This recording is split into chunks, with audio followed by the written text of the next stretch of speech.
PUC study in Kannada ಚಾನಲ್ಗೆ ಸ್ವಾಗತ. 5, 8, 9ನೇ ತರಗತಿ ವಿದ್ಯಾರ್ಥಿಗಳಿಗೆ ಬೋರ್ಡ್ ಎಕ್ಸಾಮ್ ನಡೀತಾ ಇತ್ತು. ಬಟ್ ಈಗ ಆ ಬೋರ್ಡ್ ಎಕ್ಸಾಮನ್ನು ಪೋಸ್ಟ್ಪೋನ್ ಮಾಡಲಾಗಿದೆ.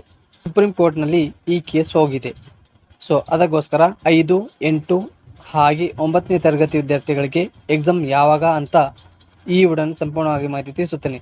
ಸೊ ಪ್ರತಿಯೊಬ್ಬರು ವಿಡಿಯೋ ಪೂರ್ತಿಯಾಗಿ ನೋಡಿಕೊಳ್ಳಿ. ಇಷ್ಟ ಆದರೆ ಲೈಕ್ ಕೂಡ ಮಾಡಿ, ಹಾಗೆ ನಿಮ್ಮ ಫ್ರೆಂಡ್ಸ್ಗೆ ವಿಡಿಯೋ ಶೇರ್ ಮಾಡಿ, ಅವ್ರಿಗೆ ಕೂಡ ವಿಡಿಯೋ ಹೆಲ್ಪ್ ಆಗುತ್ತೆ. ಸದ್ಯಕ್ಕೆ ಸುಪ್ರೀಂ ಕೋರ್ಟ್ನವರು 5ನೇ ತರಗತಿ, 8ನೇ ತರಗತಿ, 9ನೇ ತರಗತಿ ವಿದ್ಯಾರ್ಥಿಗಳಿಗೆ ಎಕ್ಸಾಮನ್ನು ಪೋಸ್ಟ್ಪೋನ್ ಮಾಡಲಾಗಿದೆ. ಮುಂದಿನ ದಿನಗಳಲ್ಲಿ ಸುಪ್ರೀಂ ಕೋರ್ಟ್ನಿಂದ ಆದೇಶ ಬಂದರೆ ಉಳಿದಿರುವಂಥ ಮಾಡೆಲ್ ಕ್ವಶನ್ ಪೇಪರ್ ಅಥವಾ ಸಬ್ಜೆಕ್ಟ್ಗಳಿಗೆ ಎಕ್ಸಾಮ್ ಡೇಟನ್ನು ಅನೌನ್ಸ್ ಮಾಡ್ತಾರೆ. ಅಕಸ್ಮಾತ್ವಾಗಿ ಆದೇಶ ಬಂದಿಲ್ಲ ಅಂದರೆ ಎಕ್ಸಾಮ್ಗಳು ಕ್ಯಾನ್ಸಲ್ ಆಗ್ಬೋದು. ಸುಪ್ರೀಂ ಕೋರ್ಟ್ನಿಂದ ಆದೇಶ ಬಂದರೆ ಆದಷ್ಟು ಬೇಗ ನಿಮಗೆ ಮಾಹಿತಿ ಕೂಡ ತಿಳಿಸುತ್ತೇವೆ. ಅಲ್ಲಿವರೆಗೆ ನಮ್ಮ ಚಾನಲ್ ತಪ್ಪದೇ ಸಬ್ಸ್ಕ್ರೈಬ್ ಮಾಡಿಕೊಳ್ಳಿ. ಇಷ್ಟ ಆದರೆ ಲೈಕ್ ಕೂಡ ಮಾಡಿ. ಏನಾದರೂ ಡೌಟ್ ಇದ್ದರೆ ಕಮೆಂಟ್ನಲ್ಲಿ ತಿಳಿಸ್ಬೋದು.